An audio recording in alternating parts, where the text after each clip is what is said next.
Welcome again in our new class of tenses. Today we are going to start our past tense. आज मैं आपको एक बात और बता देना चाहती हूँ कि टेंस हमारे इतने जरूरी क्यों हैं। इंडिया के अंदर 8% लोग अच्छे से इंग्लिश बोलना जानते हैं।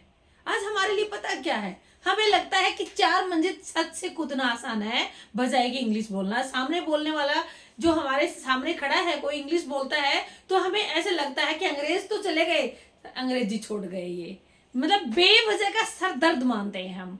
ऐसा ना मानिए, क्योंकि ग्लोबलाइजेशन के वर्ल्ड में आज हमारा इंग्लिश सीखना बहुत ही जरूरी है, क्योंकि आज अंग्रेजी जिसको आती है अच्छी नौकरी भी उन्हीं को मिलती है, और इतना ही नहीं, अच्छे छोकरी या छोकरा भी उन्हीं को मिलता है। प्यारे बच्चों, इस समस्या को दूर करेंगे हम। लेकिन क्या आपको अगर मैं ये कहूं कि आपको बुक पढ़ा देते हैं और आपको ड्राइविंग आ जाएगी, हाउ टू ड्राइव बुक पढ़ लीजिए, हाउ टू स्विम बुक पढ़ लीजिए और आपको स्विमिंग आ जाएगी, कभी पॉसिबल नहीं है। क्यों? सब जानते हैं क्यों नहीं है। क्योंकि जब तक आप पानी में डुबकी नहीं लगाएंगे, स्विम करने के लिए उतरेंगे नहीं, तब तक आपको स्विमिंग का नहीं पता चलेगा। जब तक आप खुद टकराएंगे नहीं, साइकिल चलाएंगे तो 2-3 बार गिरेंगे नहीं, तब तक आपको साइकिल नहीं आएगी। सिर्फ बता देने से गाड़ी का गियर चेंज नहीं होता है।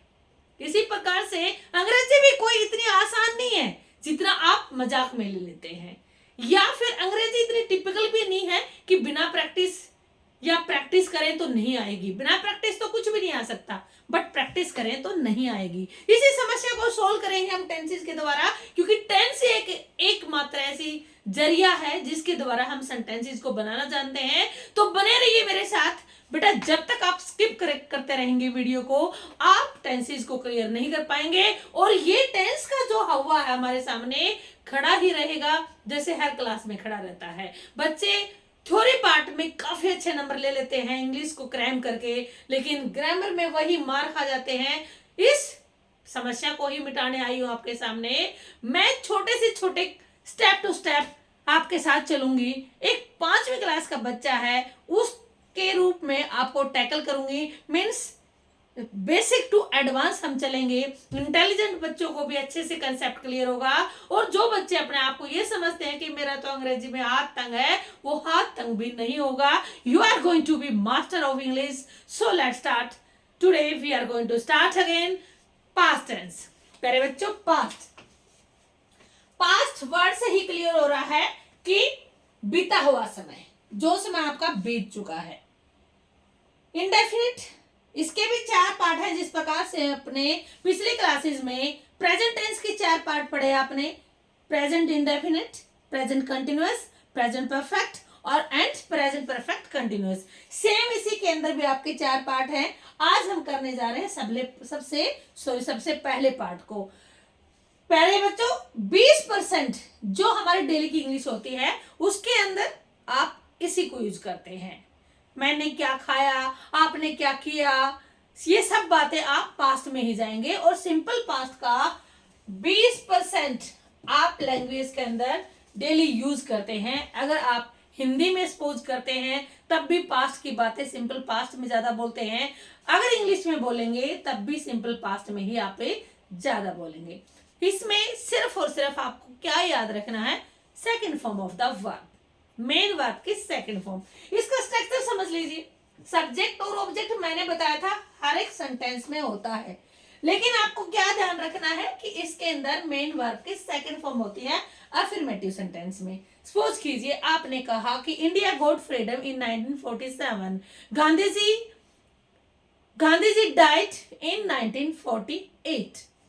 इस प्रकार से आपने देखा कि जो कार्य हुए हैं वो पास्ट में हुए हैं। इसी प्रकार से आपने कहा आई वॉज बोर्न इन, जो भी है आपका सन, 2002, 2008, मीन्स आपका जो पास्ट का जो सन है उसके अंदर आपने जन्म लिया। इसी प्रकार से आप देखेंगे कि बहुत सारी एक्टिविटीज जो पास्ट में हुई हैं, कंप्लीट हो चुके हैं पास्ट में, उन सब के साथ आप सिंपल पास्ट का यूज करेंगे। पहला रूल आपका क्या कहता है कि वह एक्शन जो आपका कंप्लीट हो चुका है पास्ट में, लेकिन एक डेफिनेट टाइम के ऊपर, मीन्स कोई फिक्स टाइम है। जैसे आपने कहा कि 2004, 2005 और इसी प्रकार से आपने कहा कि yesterday, ago, to last year, last month, last week, whatever, so many adverbs you will use. यहाँ समझने का एक ही पॉइंट है कि वह कार्य जो पास्ट में किसी निश्चित समय पर हुआ, इतना याद रख लीजिए बस. सिंपल पास्ट टेंस होता है. इसी प्रकार से आप कहेंगे कि आई reached Delhi yesterday at 9 o'clock, आप ऐसे कहेंगे.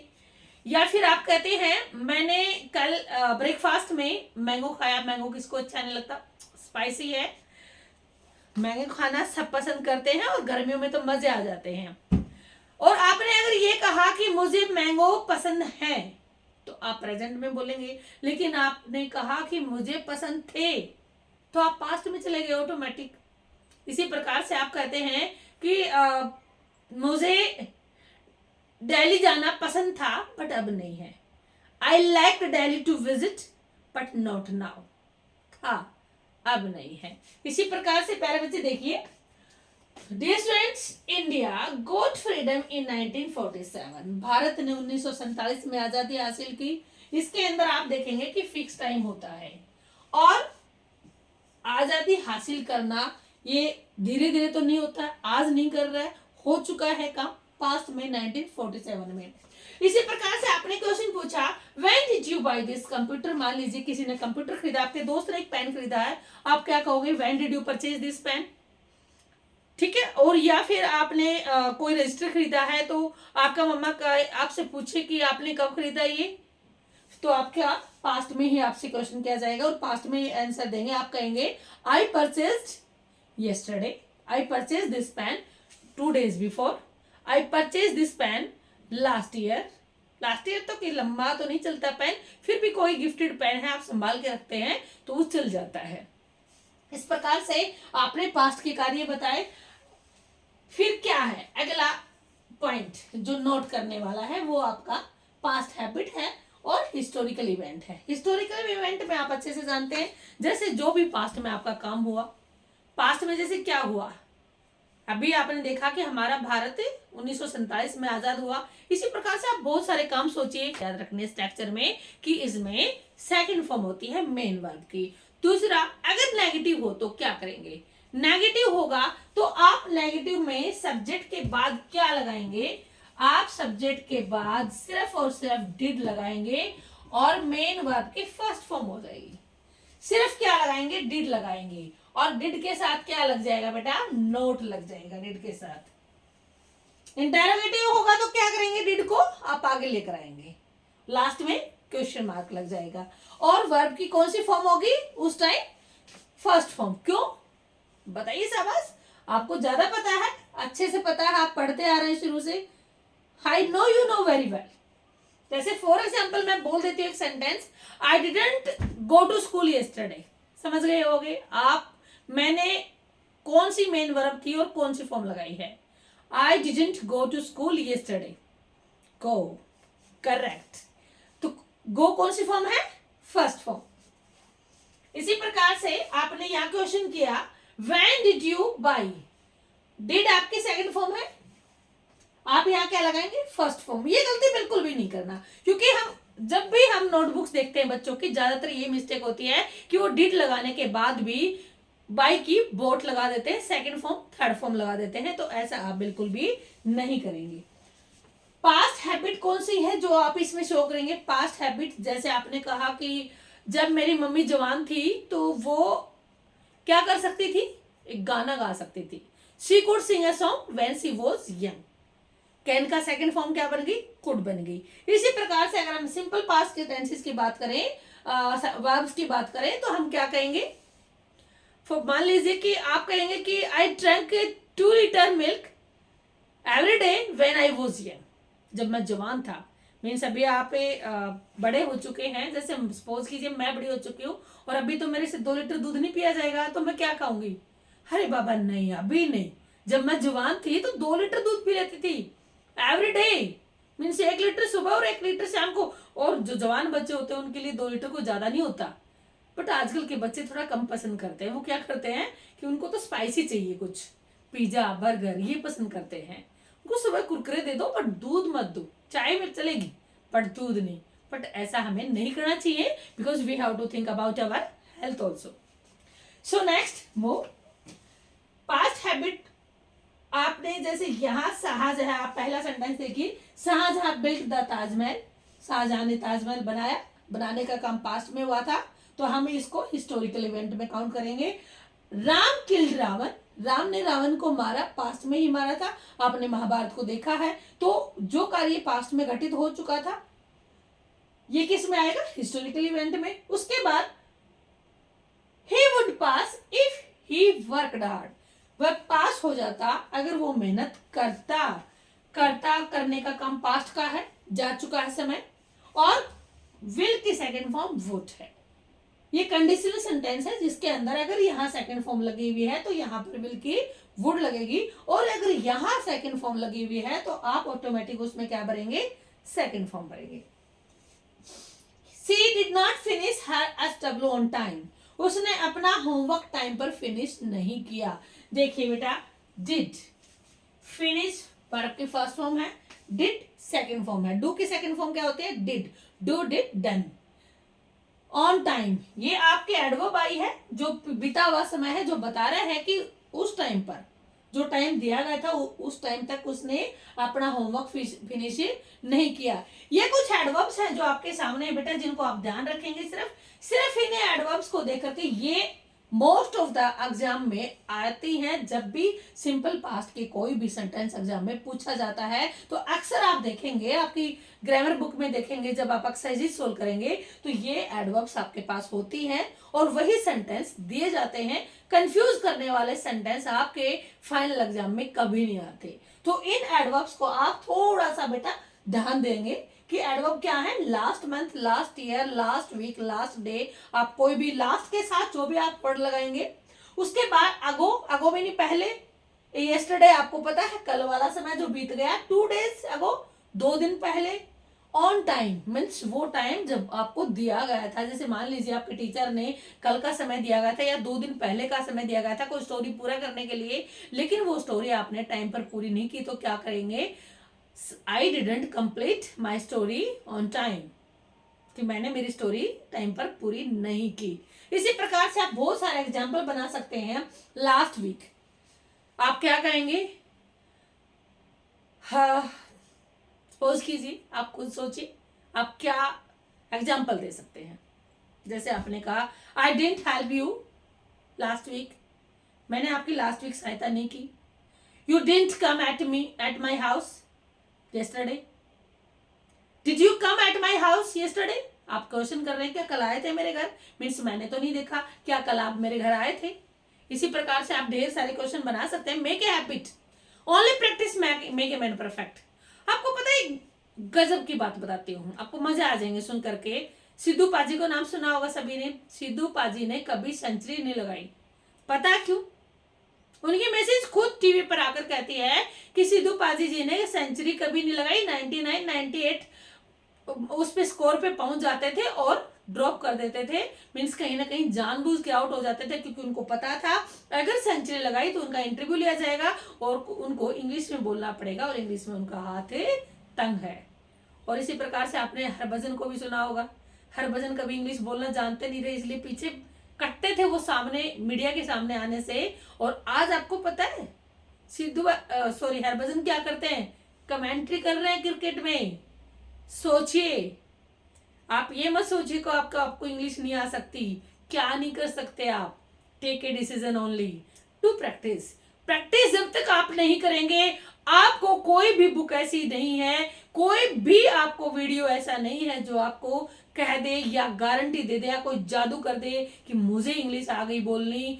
No no, you have to start today itself speaking English only and only by learning so many words and by using all these words in your daily life and learn tenses properly.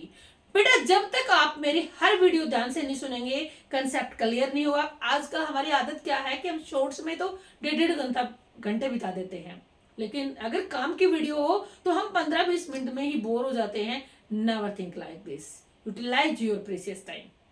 प्यारे बच्चों, और exercise fill करते हैं हम। हमारे पास सिर्फ और सिर्फ आपके पास 2 रूल्स हैं। इन 2 रूल्स के आधार पर आप ढेर सारी एक्सरसाइज को फिल करेंगे। लेट्स सी, देखते हैं। 10 एक्सरसाइजेज आपके सामने मैं लाई हुई हूं और 10 में से आप 10 के 10 मार्क्स ले पाते हैं या कहीं ना कहीं आप गलती करते हैं। मेरे से पहले आप खुद फिल करने की कोशिश करेंगे और साथ में मैं आंसर आपको दूंगी। तो आप अपने आप को इमेजिन कीजिए कि आप कहां पर हैं, एग्जिस्ट करते हैं, कितने और ज्यादा आपको मेहनत की जरूरत है। Start now doing exercises, take it. Student, let's test. देखते हैं 2 रूल जो हमने आज सीखे हैं। कौन सा? वह कार्य जो पास्ट में कंप्लीट हो चुका है किसी फिक्स समय पर। दूसरा, अगर पास्ट की हैबिट है या कोई हिस्टोरिकल इवेंट है तो हम क्या लगाते हैं? सिंपल पास्ट टेंस लगाते हैं। और सिंपल पास्ट टेंस के मैं फिर से आपको रिवाइज करवा देती हूँ। सिंपल पास्ट टेंस के अंदर सिर्फ और सिर्फ आपको ध्यान रखना है second form of the main verb. अगर आपका नेगेटिव है तो आप डिड लगाएंगे और इंटेरोगेटिव है तो डिड को आप सब्जेक्ट से आगे लेकर आएंगे, बाद में वर्ब की फर्स्ट फॉर्म लगेगी। चलिए सोल्व करते हैं, देखते हैं मेरे साथ कौन लेता है फुल मार्क्स। कुछ एक्सरसाइजेज हमारी मैंने ऐसी लिखी हुई हैं जो आपको सोल्व मिलेंगी। उसी के आधार पर, उसी का कंसेप्ट आप समझ करके मैं आपको गारंटी देती हूं आप मेरे साथ बने रहिए, आप चुटकियों में सोल्व कर पाएंगे आगे के एक्सरसाइजेज।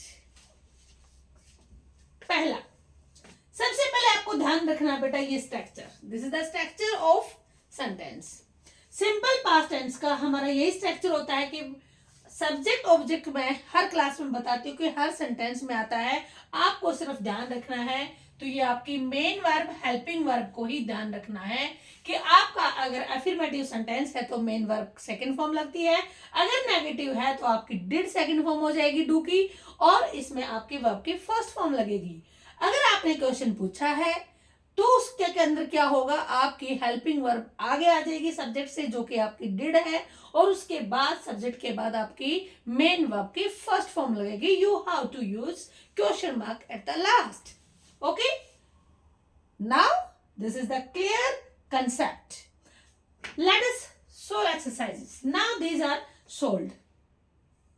सिंपल है बिल्कुल, हम ज्यादा छलांग नहीं लगाएंगे। सिंपल सेंटेंसेस को समझकर उसी के आधार पे अगले कंसेप्ट होते हैं बेटा। अगर आपका सेंटेंस कॉम्प्लेक्स है, सिंपल है या कोऑर्डिनेट है, कोई फर्क नहीं पड़ता। फर्क पड़ता है तो हमें यह समझना कि कहां कौन सा कंसेप्ट या कौन सी वर्ब की फॉर्म यूज होनी है। तो चलते हैं, समझते हैं अपने एक्सरसाइजेस को। आई helped him, you helped me, my mother helped me, your sister helped you in your homework. So many sentences you can make. When did you call me? अच्छा, कुछ बच्चों ने मुझे पिछली क्लास में फोन किया और बताया उन्होंने व्हाट्सएप के द्वारा कि मैं WH फैमिली का यूज हम कब करते हैं। WH फैमिली बेटा आप सभी जानते हैं या नहीं जानते? आप ये बताइए। शाबाश, आप कमेंट करेंगे नीचे कि आपको WH फैमिली पता है या नहीं। आई होप आपको अच्छे से पता है। WH फैमिली के वर्ड्स कौन कौन से होते हैं? What, where, why, who, how, when, which, whose, these words you use in your sentences. अब देखिए आपके सामने when यूज किया गया है। when और did से भी तो आप क्वेश्चन बना सकते थे या नहीं? आप ये बताइए। फिर when की क्या जरूरत है? जरूरत है बेटा। सपोज कीजिए आप वैन को छोड़ दीजिए, मत मानिए इसको, ये यहाँ है। डिड यू कॉल मी? आप पूछना चाह रहे हैं क्या आपने कॉल किया था? आपने ये पूछा है। ध्यान दीजिए, थोड़ा सा ध्यान देने की जरूरत है। आपने कहा कि क्या आपने मुझे कॉल किया था, लेकिन अगर आपने वैन लगा दिया it means you want to know the time कि कॉल किस टाइम किया गया था। इसी प्रकार से आपने कहा डिड यू गो देयर? क्या आप वहां गए थे? Where did you go? आप कहाँ गए थे? आप जगह जानना चाहते हैं। Are you sad? आप उदास हैं। Why are you sad? आप उदास क्यों हैं। वाई, हाउ, ये सेंटेंसेस आप उस अगले मैटर के बारे में जानना चाहते हैं। जैसे मैंने कहा somebody knocked at the door और आपने पूछा did somebody knock at the door? When somebody knocked at the door, कब? When did somebody knock at the door? कब किसी ने दरवाजे पे खटखटाया, मीन्स कौन आया था, कब खटखटाया था उसने। इस प्रकार से आप क्वेश्चन करते हैं अपने आप से। When did you go there? आप वहां कब गए। How are you? How do you do? How do you do? Do you do? आप ऐसे सेंटेंस भी बनाते हैं, हाउ डू यू डू, आप कैसे हैं, मैनर को जानना चाहते हो, आप जगह को जानना चाहते हो, आप टाइम को जानना चाहते हो। इस प्रकार से जो WH फैमिली वर्ड होती है वो किसी खास चीज के बारे में या किसी खास सब्जेक्ट के बारे में जानना चाहती है। How did you help me, did you help him, आपने कहा कि डिड यू हेल्प हिम, क्या आपने उसकी सहायता की, लेकिन आपने कहा how did you help him, आपने सहायता कैसे की, मीन्स कैश देकर, या आपने खाना देकर, या आपने नीडेड रिक्वायरमेंट वाली चीजें देकर, जैसे कपड़े हैं, बुक्स हैं, कुछ भी दिया आपने, जैसे किसी बच्चे को पेन की जरूरत है उसको पेन दिया आपने, या उसको पैसे ही दे दिए, मीन्स आप जानना चाहते हैं how did you help him, आपने उसकी सहायता कैसे की। इस प्रकार से आप वाक्य जब बनाएंगे, इमेजिन करेंगे, कोई नहीं रोक सकता आपको इंग्लिश स्पीकिंग से, you will be perfect. Okay ना, सी हियर, आपको कंसेप्ट क्लियर हुआ कि WH फैमिली या ये WH वाले वर्ड्स आपके आगे क्यों लगते हैं। किसी भी चीज के बारे में या किसी भी सब्जेक्ट के बारे में, किसी मैटर के बारे में जानने के लिए, चाहे वो आपका प्लेस एडवर्ब हो, मैं फिर से रिपीट कर देती हूँ, प्लेस हो या टाइम हो या तरीका हो, मैनर हो, उन सब के बारे में जानने के लिए, फोकस करने के लिए, इंडिकेट करने के लिए आप WH फैमिलीज का यूज करते हैं। अब हम आगे चलते हैं। Sohan did not inform me, Sohan ने मुझे इन्फॉर्म नहीं किया। आप सिंपल सेंटेंस बनाया आपने, नहीं किया, उसने मुझे इन्फॉर्म किया था, बताइए, सोहन इन्फॉर्म्ड मी, आप सीधा बना देंगे अफर्मेटिव, लेकिन उसने मुझे इन्फॉर्म नहीं किया। Sohan did not inform me, मुझे सूचना नहीं दी।